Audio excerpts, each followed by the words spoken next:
Hey there, it's Linda Cromar. I'm coming to you from my home office in Colorado. And today we're going to talk about something that I think is really important. What am I talking about when I'm talking about the silver lining that a lot of people talk about? It's kind of an old term, meaning to believe that there's something good that's going to come out of something that might not be so good. And if you are an optimist, you generally do believe in a silver lining or something that might come out of something that feels like, sorry, that's my doorbell and I have an app there, that sometimes feels like something really awful. I can give you a little example. My husband hasn't been sleeping at night, as you know, because I've been talking about it a lot. He's got Alzheimer's, he's got congestive heart failure, and I'm basically his full-time caregiver. And he's kind of on the downhill road towards, going to heaven. That may happen now or it may happen in a year. We don't know, of course. There's no way of knowing that. Sometimes he seems to perk up and look like he's going to go for another 10 years. But there's no way to know.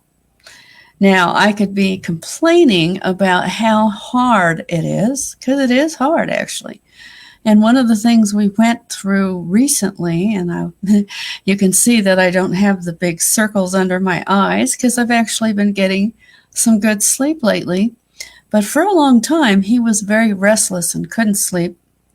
And we found out it was kind of part of the Alzheimer's/dementia situation that people have, that they just get agitated and they can't really settle down and go to sleep. And of course that affects the caregiver because then they can't sleep. So we finally had kind of came to the head during the weekend. As you notice, I didn't do a video on Thursday, Friday, and Saturday because I was trying to work this problem out. And we did come up with a medication that seems to help him get through the night relatively well. Maybe wake up once instead of dozens of times. And so there is my silver lining, although it's not something I love. I don't love medicating people. But it is what they decided was the solution. It is solving the problem because, just like I've talked about in the past, if you want to be your best for someone else, you do have to take care of yourself first. If I didn't have enough sleep, if I was just completely wiped, I couldn't give him the best care. I would just not be able to do that. And there's not really a lot of people that can take over for the nighttime part of the job. And that's really kind of a problem because that's where all the problems are. He's really pretty easy to care for during the day.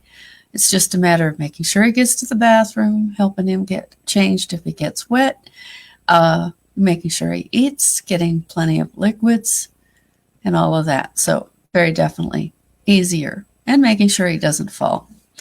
And luckily, he hasn't much fallen as much as I'm sure that happens a lot to a lot of older people. And one of the problems with that is that they can break bones, and you don't want that.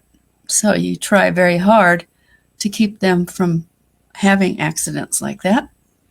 Other than that, I do have a lot of support during the day, which helps a lot. Others that can help him as well, so I'm not always having to race down to take care of him.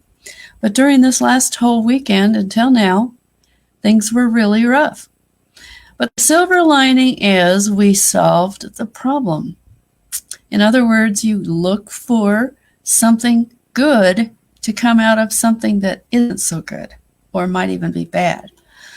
Instead of dwelling on the bad, you dwell on the possible solution to the problem. That should always be the case if you're an entrepreneur, because if you want to make your business go, you have to be basically a problem solver.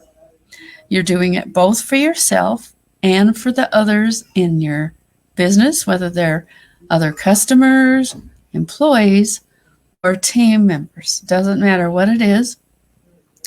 They are people that you're going to solve problems for. And the better you get at doing that, the better your company is going to grow. And that is what I've found too. Getting better at solving even my personal problems has also made me get better at my business life as well, and also has created more money because people start to believe that I have something to offer.